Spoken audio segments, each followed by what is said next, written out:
So we're going back to our meditation on Lord Krishna's transcendental form. Last night we spoke about baby Krishna. Anybody remembers baby Krishna last night?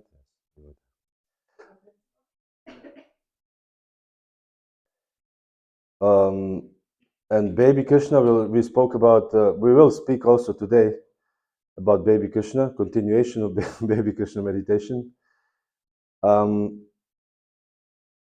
Because we spoke yesterday about Krishna's birth, a little bit about Krishna's birth, and Vasudeva was bringing Krishna to Gokula and exchanging the children, and celebration of the Brijbasis, how they brought different presents.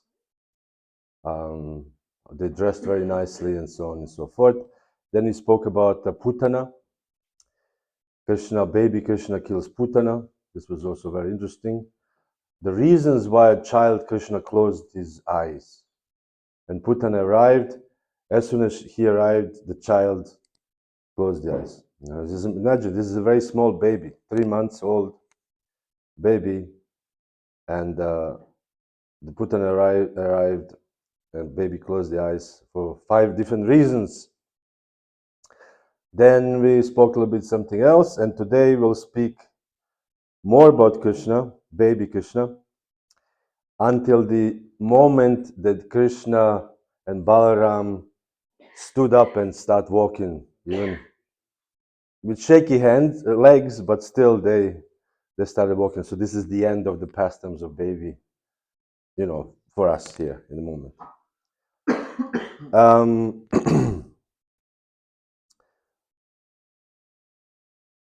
We spoke yesterday several times that Mother Yashoda, whenever she sees there's some problem or there's some difficulty, Mother Yashoda, first thing she does, she brings baby and gives him breast milk to eat. And as soon as baby is eating, everybody knows baby is healthy. This was the sign the baby is very healthy.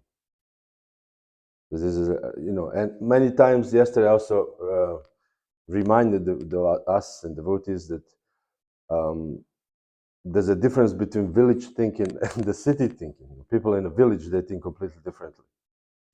So whatever the Brijbasis did, this is how they think it's the best thing to do, like this, protecting the child from the ghosts and so on and so forth. We don't have this among the city people. So now we are going to back to Gokula. Our minds transferred from Yandelsbrunn to Gokula, where Krishna and Yashoda, Yashoda was, playing with her child. Her child was sitting on her lap, and Yashoda was very happily patting the child, very happy. And then suddenly the child became very, very heavy. So heavy that became, as is described, heavier than the mountain peak. So Yashoda was a little bit, did not know what to do because the child is very heavy. So she just, okay, let me move it from my leg because it's very heavy. So she moved the child to another place. So interesting enough, Krishna, whatever he does, he has reasons. Like before, yesterday we spoke, before Putana came, he already knew Putana will come. So he prepared himself also. So this time he already knew that Trinavarta will come. So he thought, when Trinavarta comes as a whirlwind demon, he will take me and Yashoda high in the air. So he said, I don't want to inconvenience my mother. So better that I separate, first, so the mother can stay here and he can take me also. So Krishna became very, very heavy. Another interesting point, why Krishna thought, actually, he was hoping that Trinavarta will come. And the reason is, this is very actually humorous, because I looked a little bit into child psychology of children. In psychology, like a mundane psychology.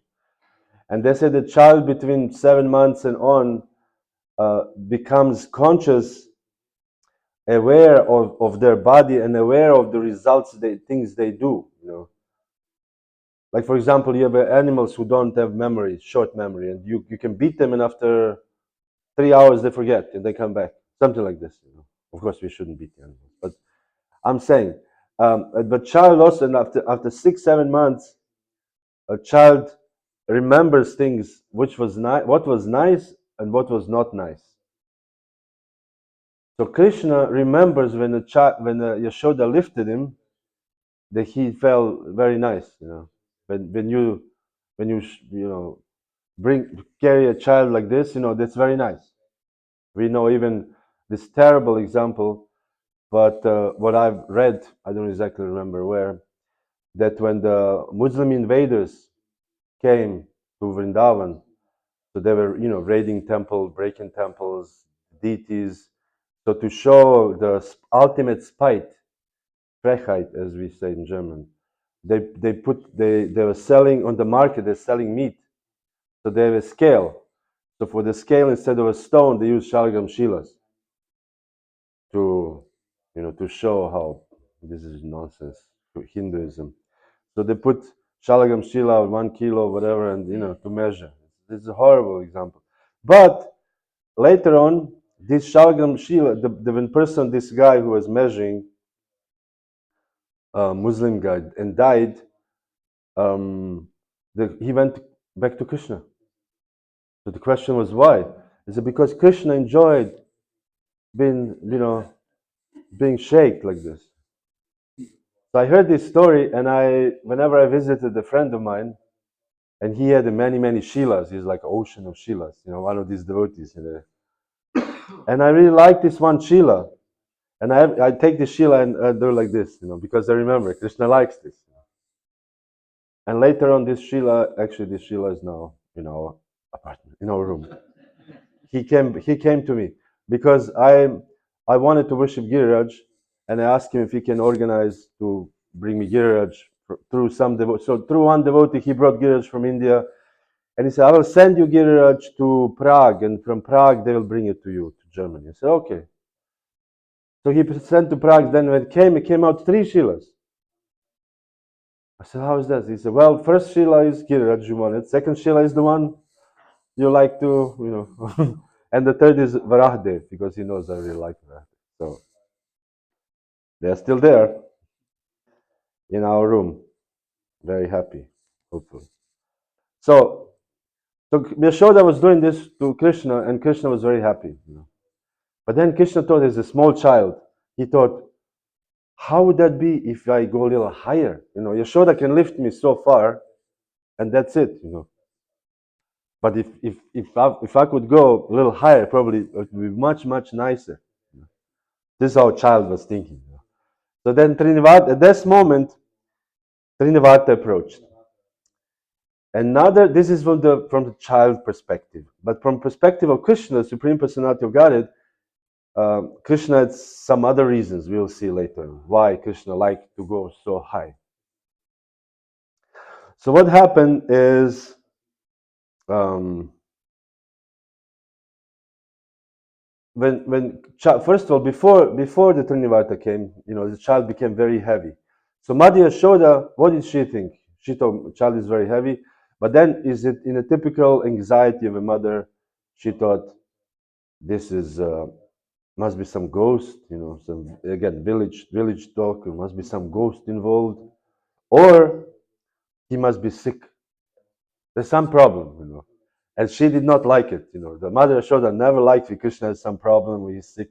She never liked this. So, so she put in very reluctantly, but then she had to do some household affairs and so on and so forth. But meanwhile, she remembered Narayan and prayed to Narayan for Krishna's benefit.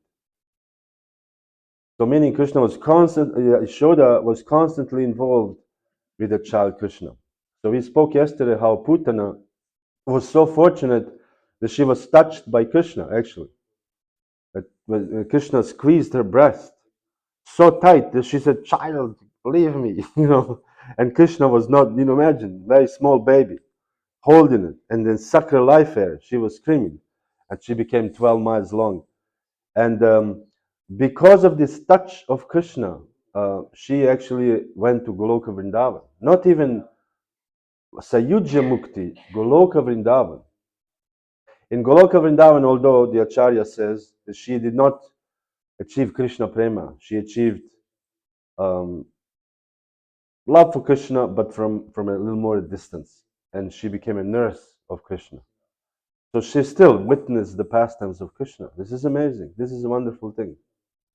So what to speak, then Jiva Goswami says, what to speak of demoness who has achieved favor of Krishna and went to, Krishna Loka. What to speak of those who are actually favorable towards Krishna? They will achieve much better. What to speak of those who are dedicated to Krishna? And what to speak of those who are fully engaged in bhakti? So this is I spoke a little bit, this is an encouragement for all the devotees that although we are appearing to be nobodies, or, I'm doing some little service, or this is a glorious thing. And the results will be amazing. Amazing results. We have no idea what kind of results are expecting. We think, I'll continue this life forever, and next life I'll be again, born in whatever village I'm born in, school, and no, the results will be amazing. So this we should always, of course, we should not be puffed up about it. I am the chosen one, because we are not chosen. We are just accidentally, by the Prabhupada's mercy and the mercy of the devotees here. We all came here because of the devotees. We didn't come by ourselves. Even when we came by ourselves, I came by myself. Nobody preached to me, but Prabhupada preached to me. I got a book by Varahadev, Srila Varahadev, third canto, Srimad Bhagavatam. So Varahadev made me a devotee. So somebody makes us a devotee. And then you go to the temple and people take care of you, yell at you, this is wrong, this is right, and you think, oh, this is too much. But this is all mercy of Krishna, of the devotees. So again, come back to the story. The child was sitting there on the ground, and then the demon Trinivarta came, and he was sent by Kamsa. When we spoke about negative devotion, that Kamsa was killed, how he was killed, and what kind of results he has achieved. So he came, Trinivarta, in the form of a whirlwind. This is an amazing form. Yesterday we spoke about this amazing form of Shakatasura. He actually had no form. He entered the cart and he became cart, the ghostly feature.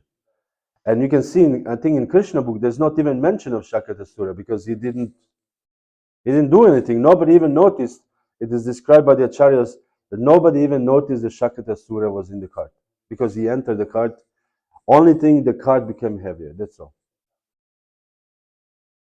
So anyways, so Trinivarta came in this amazing form, whirlwind. And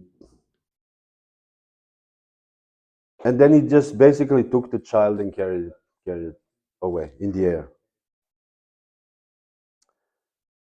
Interesting enough, Krishna, although he was at that time became very, very heavy, when he saw the Trinivarta is coming, he employed his, as this says here, Aishwarya Shakti. And then he let Trinivarta pick him up. Because again, nobody can pick up Krishna. He doesn't want to be picked up. Yesterday we spoke how Hiranyaksha wanted to crush Varahadev, and he wanted to embrace him, and the Varahadev escaped. So he was wondering what happened. So he wanted to again, 2-3 times, nothing happened.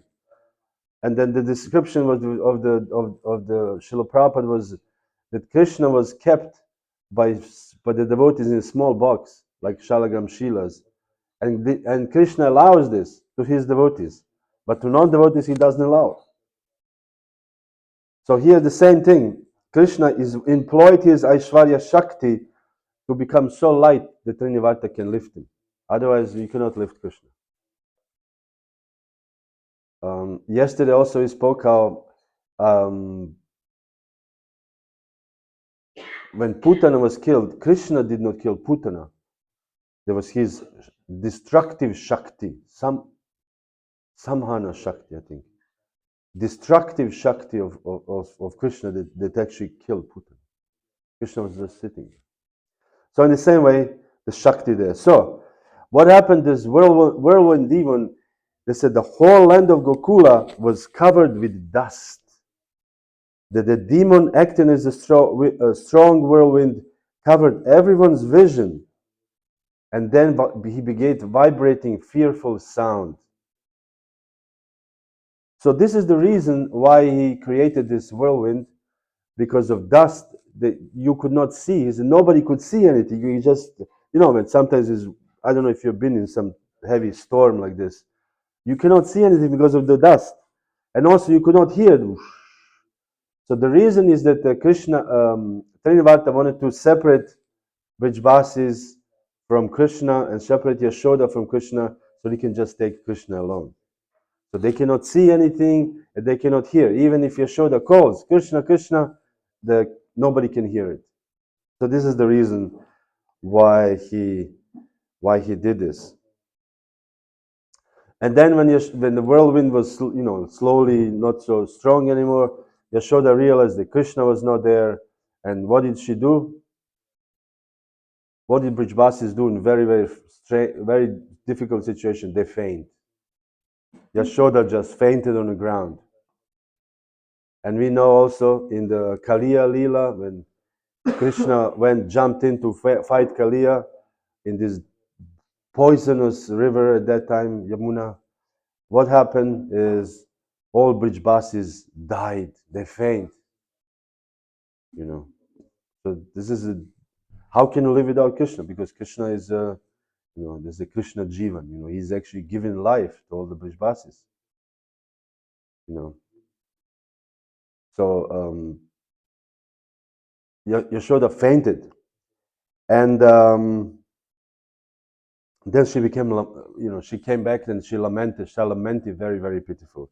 So everybody came and he said, what's going on here? And they said, oh, Krishna is gone. So he said, not seeing Krishna, everybody felt very much aggrieved and joined Mother Yashoda in crying. So everybody's just like, oh, Krishna is not there. How can you live without Krishna?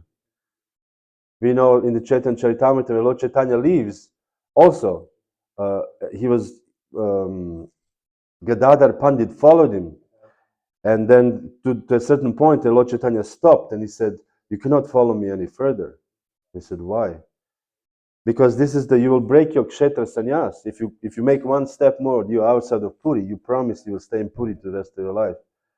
And Gadadhar said, I don't care. I want to follow you. I want to be with you. How can I live without you? He says, no, you have to follow this. He ordered him to stay. And then Lord Chaitanya just turned up and left, in detachment, supreme renunciation. And Gadadhar Pandit just fainted. You cannot live without Krishna. This is a nice meditation that we cannot live without Krishna. Imagine suddenly there's no Krishna. Open the altar, Nrsimhadev not there. We will all faint. What happened? And let's see. Nrsimhadev is there. Haribo. See, Krishna is merciful to us. You never know, It is described so many times the deities walking out during the night. There's this famous deity Gopal in the Chaitanya Charitamrita, later on to become known as Nataji. Now not in Gujarat, in Rajasthan, in a place called Natadwar.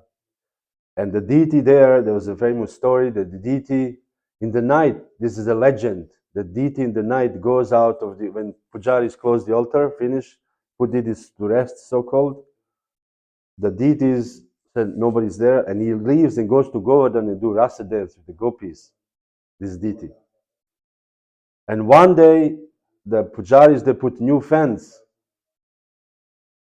and the deity and the pujaris came in the morning to wake up the deity, and deity wanted to come back quickly from the rasa dance to the altar, but there was a fence. What are you going to do now? So he tried to jump over the fence, and somehow his dhoti caught up in the fence, and make a little cut. So the deity, pujaris came in the morning, and Gopala was standing like this, or actually left hand, lifting over the hill like this. Have you been to Rajasthan? Yeah. Nataji standing like this, and they saw something wrong, and there was a little patch is missing of the dhoti. So then they went, and then the deity appeared in a dream and said, "You made this new fence. I didn't have a time to quickly to come back." So, and they went to the fence, and they found actually a piece of the cloth of the deity there. This is the famous story. So meaning deities, we don't know, moving at night according to his will. Who knows Nisimadev, what's going on? So, so what's happening then? Trinivarta was carrying this child very, very high, very, very high. We see when sometimes there are videos of these high black whirlwinds. This is very, very high, going like this. And then suddenly Krishna became very heavy, and he was thinking, "Oh my God," And then Krishna, because we spoke yesterday how Krishna, baby Krishna, never goes out of playing the role of a baby. Like Vamanadev, he was a brahmachari, and suddenly his leg became very big. So when Krishna was kicking the cart yesterday to Shakatasura demon, he did not extend his leg, but somehow the cart was sinking low, so Krishna can actually kick. So in the same way, Prinavata carrying high Krishna, and Krishna suddenly became very heavy, and then Prinavata lost control. And the baby Krishna was also afraid now, suddenly. And he would think, "Oh, I'm falling," as a child, And he grabbed him by the neck, grabbed Prinavata. Because Krishna was playing for all of a child. He was very afraid now. Suddenly I was high and I'm falling down. What's going to happen now? So he grabbed Trinivata by the neck, and Trinivata was losing control because Krishna was very, very heavy. So then Krishna, interesting enough, Krishna always concerned about the welfare of his devotees. He was thinking now, okay, let me think now. I have to finish this pastime. I have to kill this demon because my devotees are very, very aggrieved downstairs. And the second thing, if I kill him like Putan in front of everybody, this is not good. It's very gruesome. So let me better kill him now. So he killed him right there, in the air. And while they were falling, Krishna was targeting where she's going to fall. It's not like they just fell. Krishna was thinking, let me fall, but listen to reason. Let me fall to the place there's lots of rocks. Because if he falls to the other place, then the cows will walk over it and they'll become very machi. What is machi? Muddy. So he said, then the whole yard, the whole yard will be disturbed. There'll be lots of mud, and so let me better direct Trinivata to die in these rocks there. So he was just like targeting, and then it fell. So, and then there's an example, the acharyas give the reason why Krishna also, from the perspective of the Supreme Personality of Godhead, why did he desire to go high? One is he desired to fly in the sky. He desired to fly in the sky. And the second one is that he wanted to, the women of Svargaloka, of the heavenly planets, desired to see baby Krishna. So he said, the reason is that the women of Svarga, so he was giving them the glance of he gave them the darshan. So there's always Krishna's, whatever he does, there's always multi-purpose. There's never one purpose. There's always multi-purpose. So you think Srinivata took him in, but no, not only that. He showed, here I am, the heavenly ladies, show the form, fly a little bit around, satisfy his child, curiosity, and come back.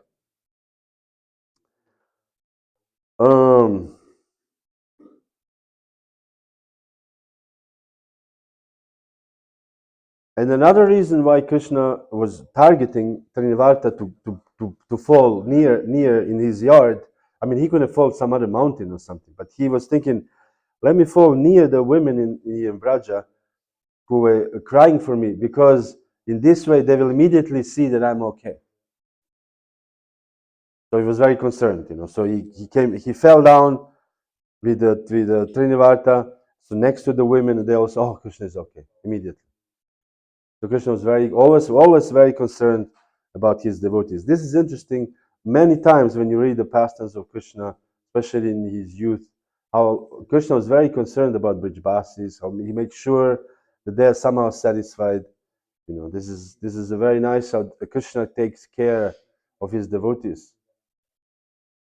Krishna care for his devotees.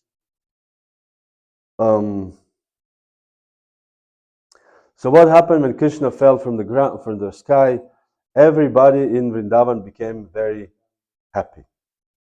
So Vrindavan, Prabhupada says many times, is a very nice place, and everybody's there. Somehow everything is centered around Krishna. So if Krishna is happy, everybody's happy. If Krishna is unhappy, everybody's unhappy. That's simple as that. And everybody somehow tries to work to make Krishna happy, to satisfy Krishna. And everybody feels that this is Krishna is our child. It says it takes a village to raise a child. So Vrindavan is the village where everybody, Krishna considered child of everyone, although not biological child, only Madhya Yashoda, but Krishna is child of everyone. So this pastime was gone. So the baby Krishna is laying there, Mother Yashoda giving him breast milk to drink, and he's laying there, and then sometimes the babies yawn, yawning again. The little mouth, little baby, little mouth, yawning. So Madhya Yashoda thought, wow, my child is yawning. And she looked at someone in the child's mouth, and then he saw the Virat Rupa, the universal form, in a baby's mouth. She was very much concerned. What is this now? Because everything unusual, Madhya Yashoda become disturbed because she thinks somebody is coming to harm my child. The Madhya Yashoda saw the whole sky, the higher planetary system, and the earth, the stars in all directions, the sun, the moon, the fire, air, the seas, island, mountains, river, forests, and all kinds of living entities moving and non-moving. In a child's mouth, little baby, 2 centimeter, hole in his face, and you're like, oh my God, what is this now going on? So she thought, what did she do? Anybody knows? She closed the eyes. I don't want to see this. Madhya Yashoda immediately says, no, no, I don't want to see this. Because she's thinking, because Krishna played all these tricks because he must have some disease. He's sick somehow, so she sees this universal form somehow connected to some magic or something. Again, she didn't know what it is. So she said, there must be some danger, new danger coming. This is what it is. Anyway, so this is another pastime of Krishna, of baby Krishna. So when you think about little baby, when you see somebody, Mataji's who have babies, think about when he yawns that you can look maybe if there's a universal form in your baby's mouth or not. You never know. Of course, we will know because it will be written in Srimad Bhagavatam. Prediction: the child will be born in Yandalsbrunn. Imagine read Srimad Bhagavatam. The parents will be named so and so. They will live in whatever the house there is, and this is how Srimad Bhagavatam explains. So who is Krishna? This is the big question for Nanda Maharaj and Yashoda. Who is this baby? So it is the matter of they always invite a great astrologer at that time, who is also a great devotee, not just an astrologer. In Vrindavan, everybody is a devotee. So they invited Garga Muni. Garga Muni, although he's an astrologer, but he's also a great devotee of Krishna. So this is a good combination. They always, we have devotees. If you have astrologer, let it be a devotee, or let it be is dentist. We always want to go to the dentist devotee. You were just looking recently. Is a dentist devotee in this country? Yeah. As if he would, when a devotee drills your tooth, it's less painful somehow or other. But we like this devotees because you can listen kirtan. Well, so it's a different experience altogether. I'm sure in Pune you have hundreds of dentists. Um, so Gargamuni came and he said, okay, first, Gargamuni did not want to give the name giving ceremony because he was afraid that they will connect him to Vasudeva and Kamsa will find it out somehow that the Vasudeva, that he is priest for Vasudeva and for the Nanda Maharaj, so they will come to kill Krishna somehow. They were afraid. So Nanda Maharaj said, let us do this in private. Let's go in private and talk about my child Krishna. So he gave the name ceremony. First of all, another interesting point to come back is that at that time, when as soon as this was the time when Krishna and Balaram start, you can say, hanging out together, because they were not anymore small as babies, so they could a little bit move, and Krishna and Balaram became inseparable. So Gargamuni came and he gave the name ceremonies for both Krishna and Balaram.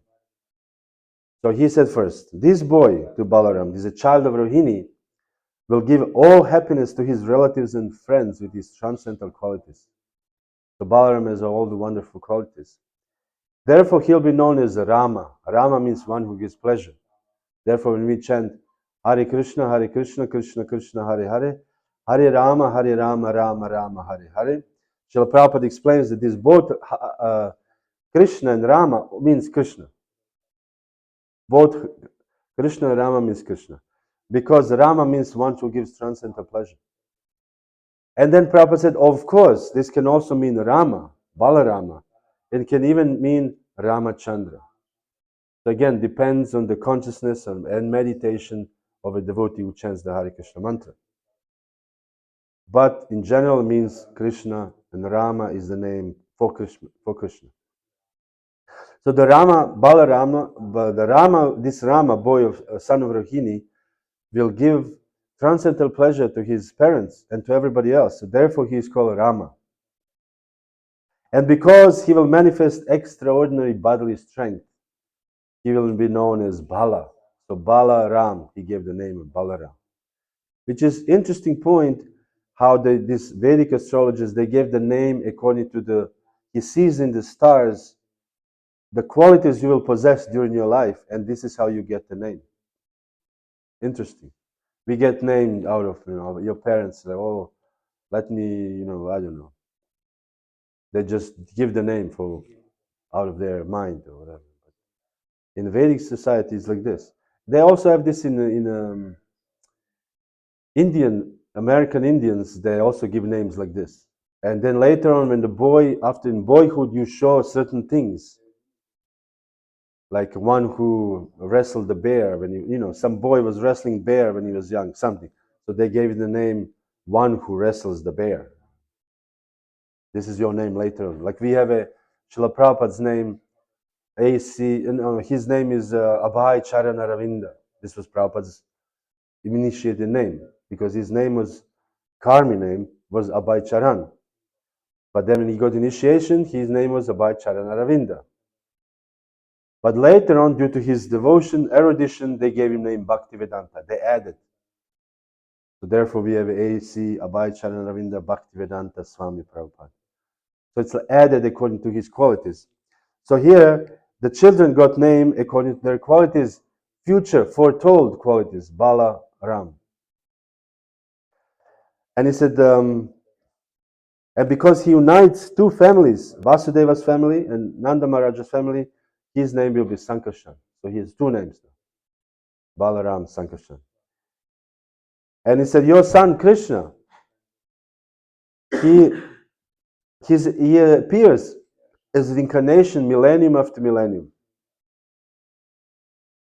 We know again, we spoke of different incarnations. There are Manvantara avatars, Guna avatars, Shaktavesha avatars, um, Leela avatars, and Yuga avatars, different avatars. There's all different classifications of avatars. But these avatars appear millennium after millennium, constantly appearing. This referring to Yuga avatar, because Krishna was at that time considered Yuga avatar. And it said, in the past he assumed 3 different colors: white, red, and yellow. So the yellow is actually, or golden, is from the previous Kali Yuga, because this was the end of Dvapara Yuga when Krishna was there, born. So there was no Kali Yuga yet, but from previous Kali Yuga he assumed the color of yellow, golden. This is Chaitanya Mahaprabhu. And this we use this verse to prove that the Chaitanya Mahaprabhu is actually incarnation of Krishna, or avatar, you can say. It's a long discussion, of course, who Chaitanya Mahaprabhu is, but he's Yuga avatar for the Kali Yuga. So red, we know the incarnation of Krishna, Yuga avatar in a red color. His name is Yagya. No, that's Yagya. And Yagya is actually enjoying the fruits of Yagya. He's just, the devotee is offering oblations, and he sits there and takes the oblations.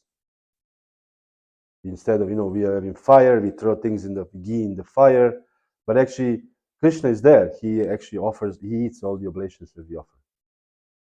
And the white color is Nara Rishi today. Nara Rishi. And it says this is considered, it's a white. The color of the skin is white. Incarnation of Krishna. He's doing severe austerities in the mountains of the Himalayas. So Krishna is indirectly says that Krishna is Yuga avatar for this age, for Dvapara Yuga. He said, for many reasons, the beautiful son of yours sometimes appeared previously as the son of Vasudeva, therefore we call him Vasudeva. And we know in the Vrindavan area, Krishna is a Vrajendranandan Krishna, and Mathura is Vasudeva Krishna. It's different, the same Krishna, but it's different qualities. Krishna, in Vasudeva Krishna is a different, does not play flute, and doesn't interact with the gopis and so on and so forth. So the deities in Mathura, Janmastam, this is the place where Krishna was born. There's a big temple right now there. And of course, next to it has to be a big mosque, because the envious invaders, they could not tolerate that Krishna can have his own place of birth, so they wanted to build a mosque next to it to prove how superiority of their inferior religion. And there's a deity called Radha Keshava. You've been to Janmashtami, everybody. And they said in the Mathura Mahatmya by Rupa Goswami, whoever at the time of Janmashtami celebration in the morning, first thing, go to Mathura and have a darshan of Radha Keshava and see the Abhishek of Radha Keshava, will never take birth again. This is a promise. It's a very nice promise. So basically, it's good to come for Mangalarti. This is the moral of the story. Because seeing Krishna in the morning is actually, this is exactly what it says there. Although on Janmashtami, but we see Krishna every morning. So it's a great, great, great benefit to actually come for Mangalarti and see the amazing form of Krishna. And here, wonderful form of Shri Nrsimhadeva. So this is what Garga Muni was saying to Nanda Maharaj.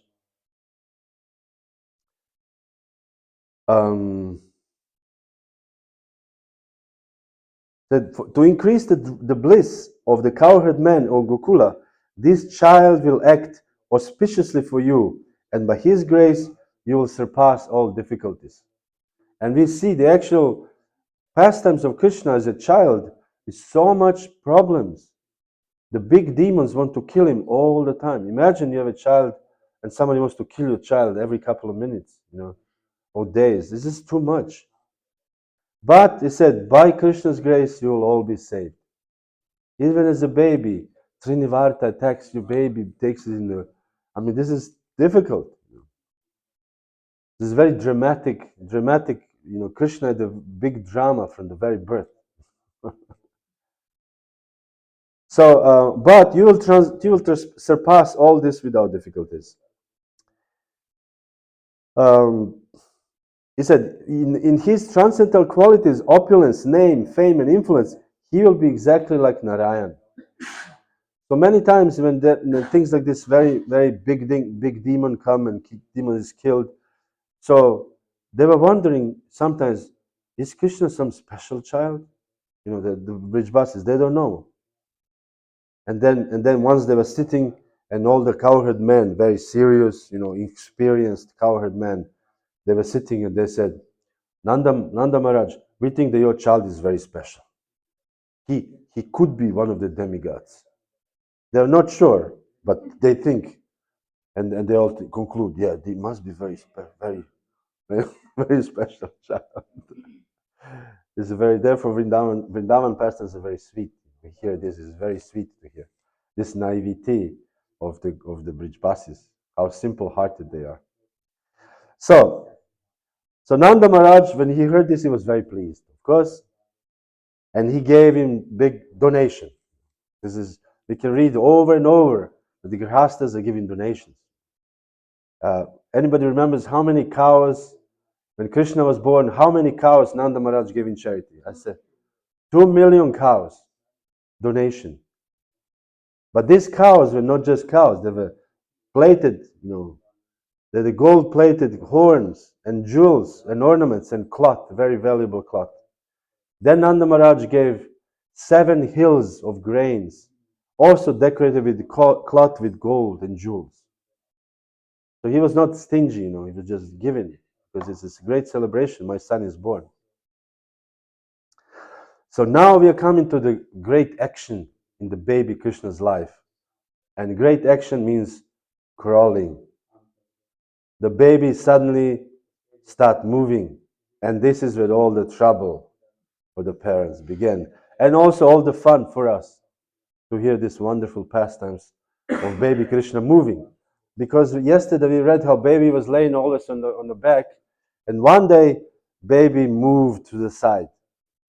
And this was the cause of great events, festival. And they take the baby out. So first time, the celebration, the first time, Uttana festival, taking the baby outside of the house for the first time. So they invited guests and everybody was there and having a big festival because baby moved to the side. So here, the babies start crawling. And this is when Krishna and Balaram became inseparable. It says, where is this thing? Anyways, we'll see later. But they start scrolling with the strength of their legs and knees. So they were going in very crooked ways. So showing they're very fast. Sometimes the children can be crawling very fast. They go left and right, and nobody could really figure out how they go so fast, this way or that way. So this is the very famous verse quoted, let others, this is for us who are listening right now, this pastime, let others fearing material existence worship the Vedas, meaning those who want to achieve material, liberation from material existence. Let them read the Vedas. The Vedic supplementaries, Puranas and Mahabharata. But I shall worship Nanda Maharaj, in whose courtyard the Supreme Being is crawling. This is all for us important.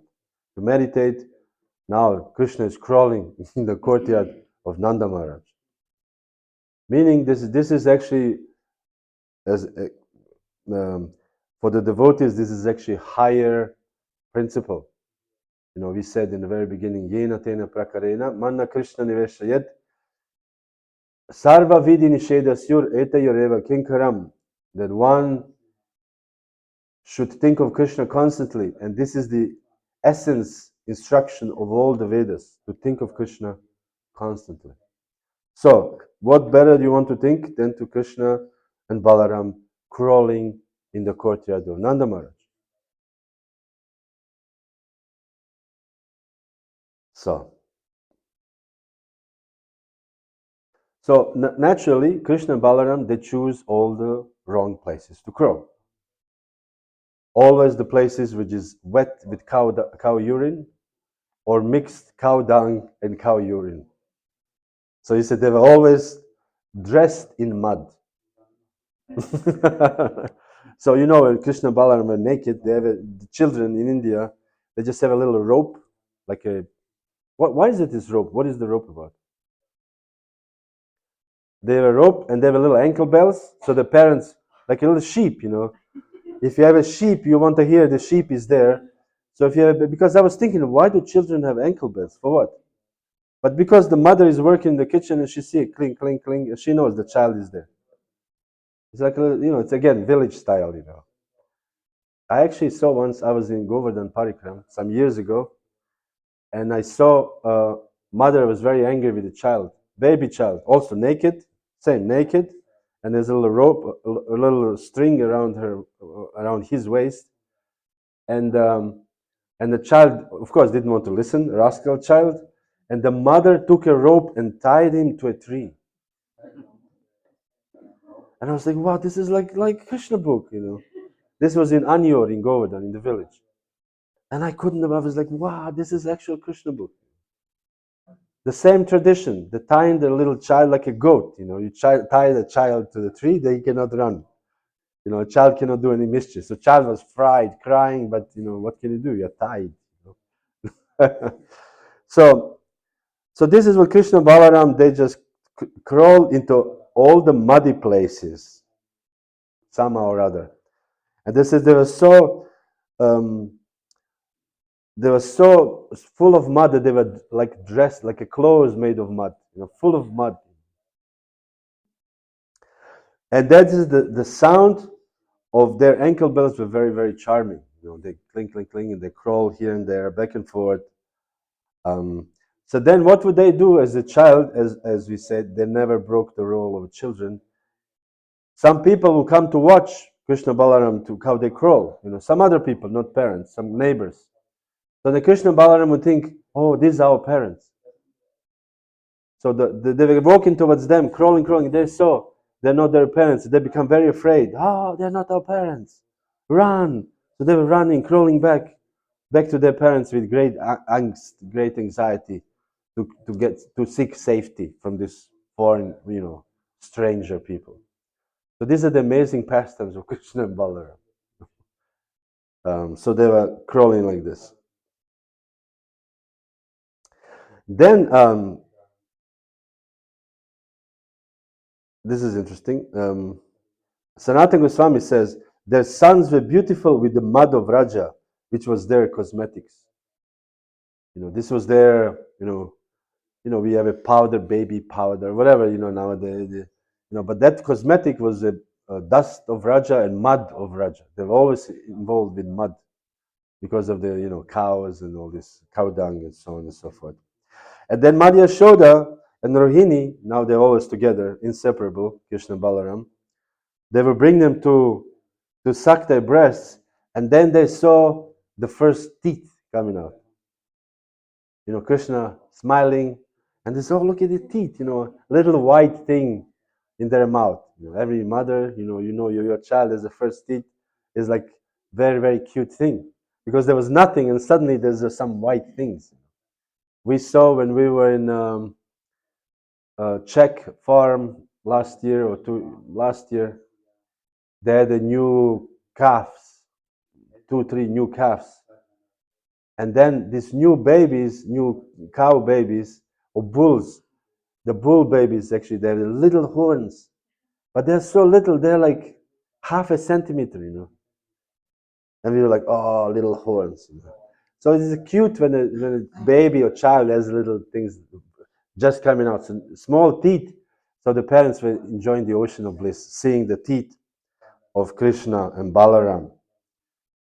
Um, they said the mother seeing this teeth, they felt great transcendental bliss. And they said because of the arrangement of Yoga Maya, because everybody in this material world is an illusion. It's called, material energy, Maya. We think something that we are not. This is the classic Maya. You are something which you are not. So we think Prabhupada says the dog think he's a dog, the man think he's a man, the whatever, the tree think he's a tree. Everybody thinks something which is not. But in the spiritual world, they're also illusion.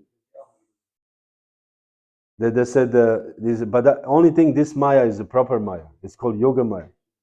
And this Maya is giving us transcendental bliss. And in this Maya, influenced by the Yoga Maya, the Maya Yashoda thinks, oh, Krishna is my son, my baby son. And the son, Krishna himself, influenced by Yoga Maya, he thinks, oh, this is my mother. So this is the uniqueness, how Krishna allows himself to be bewildered by Maya, because he has a trust in this Maya. Otherwise, if he could not trust Maya, how can he perform any pastime in this world? Any pastime. Because he will always think, I'm God, There will be always fake acting. You have actors who are natural actors, and you have actors who are really fake, and they never make it. And sometimes when you watch the B movies, they have they have the best movies, but they're called B production, B movies. And acting is horrible, very fake, But you see it, they don't know how to act. So this is what would happen if there was no Yoga Maya. It would be horrible acting. But because of the influence of Yoga Maya, everything is perfect. You think, oh, my child, his teeth are growing, and she feels very happy. And the child thinks like, oh, my mother is holding me here, and I'm very happy. Krishna is the Supreme Personality of Godhead. He doesn't need to be held by anybody. But he feels good about it, not in a fake way. The next thing is more action from Krishna Balaram. What is the more action? They grab the tail of calves. Little calves walking around, a calf is also a little springy, running. And then they see the tail, and the children grab the tail. And the calf become afraid. And he wants to shake him. And the child becomes afraid, and he holds it even tighter. And he said that calves are dragging Krishna Balaram through the yard, through dust and through mud and all these things. And all the gopis, they gather around and they enjoy it greatly, seeing this wonderful scene of everybody has it stopping their household activities to see Krishna Balaram being dragged through the mud by the calves. This is a wonderful, mischievous adventures of Krishna Balaram in the courtyard of Nanda Maharaj. So this is what's happening right now. Krishna Balaram became bigger, and they can hold the calves. I just want to say a little bit about Yashoda's mind for the end. Let me see what else we have. Yeah, this is the end. After this, they start walking. They shakily hold some object or something, and they stand up and walk shakily. This is the end of baby for me in this presentation of baby Krishna. I just wanted to present this helpless little baby. So, and at the end, I want to speak about anxiety of Yashoda. Yashoda's mind, actually, is the mind of a devotee, because she's the best devotee. After all, there's no higher, Yashoda Mata is the your mother of Krishna. How higher than this do you want? They said, when Mother Yashoda and Rohini together were unable to protect the babies from calamities, they were thinking, there's so many problems. They've always had anxiety about these things. From the horned cows, they were afraid that cows with the horns, to don't harm Krishna Balaram. Then by fire, because in Vedic society, if it's open, the fire is open. So they were afraid the children will somehow touch the fire. Then they were afraid that animals with claws and teeth such as monkeys, dogs, and cats would bite him. You know, because monkeys can bite sometimes. The dogs can also bite. Cats also. Then Madhya Yashoda was afraid, and Rohini, by thorns. There's the thorns around. My child would get scratched on a big thorn. And then it said by swords. Must be some knives or something, you know, the whatever in the whatever is needed for the, you know, vaishyas to cut maybe something. And then the other things on the ground. So Madhya Yashoda was constantly in anxiety about Krishna. That something does not happen to him.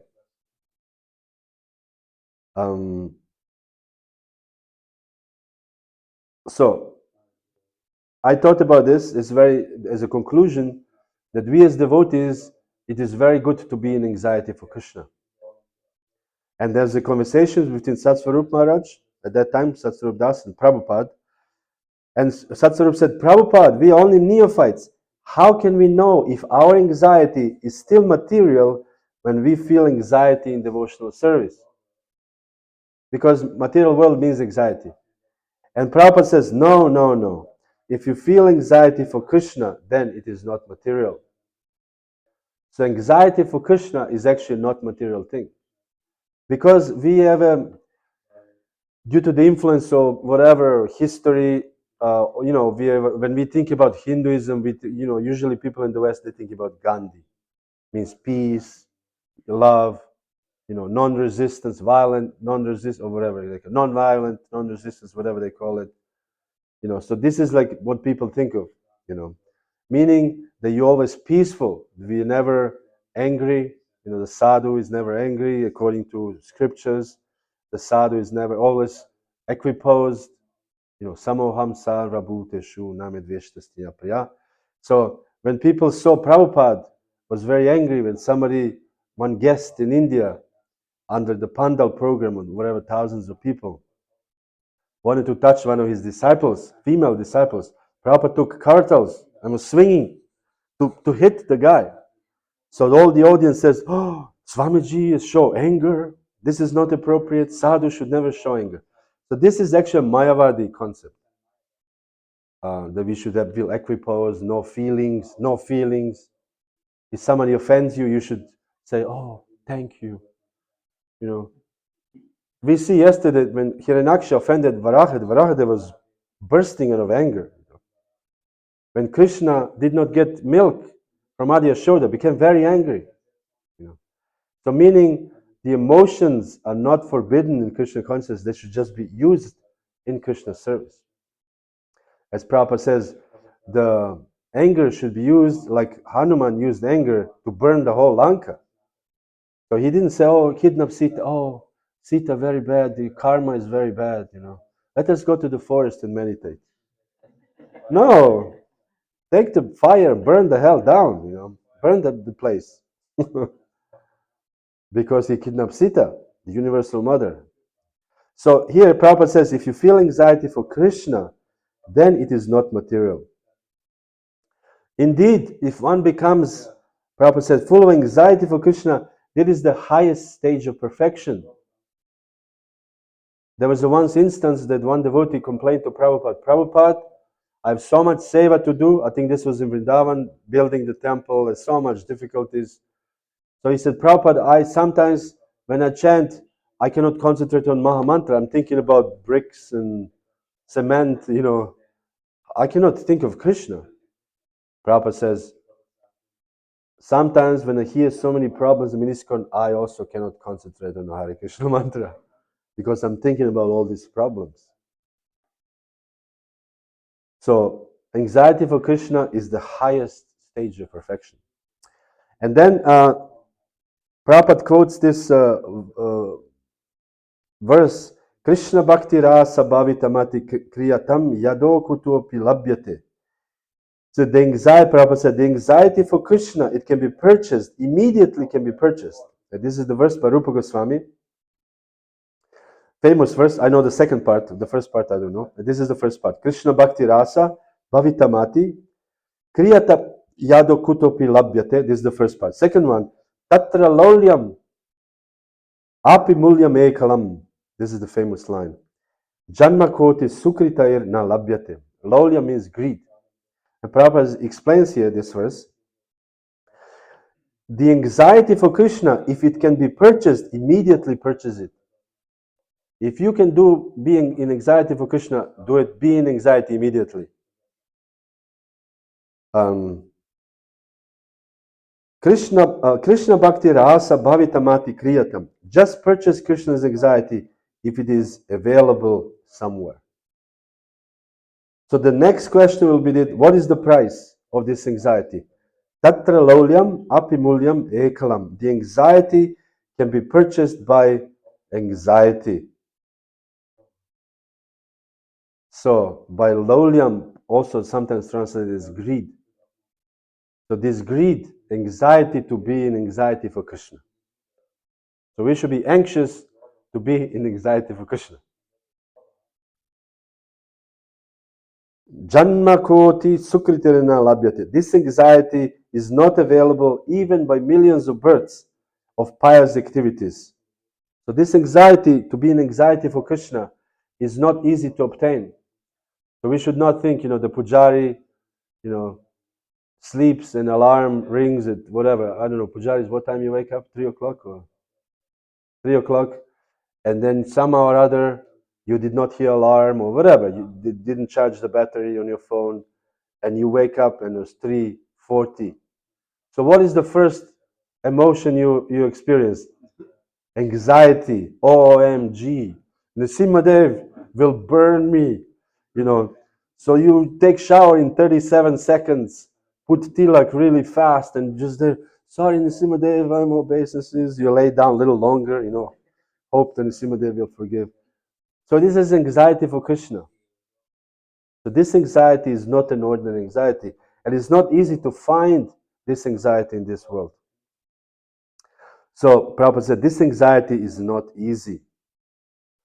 So this is what I want to say, how devotees should actually always think to take, as we call it in ISKCON, burden for Krishna. Or take, another popular word is responsibility for Krishna.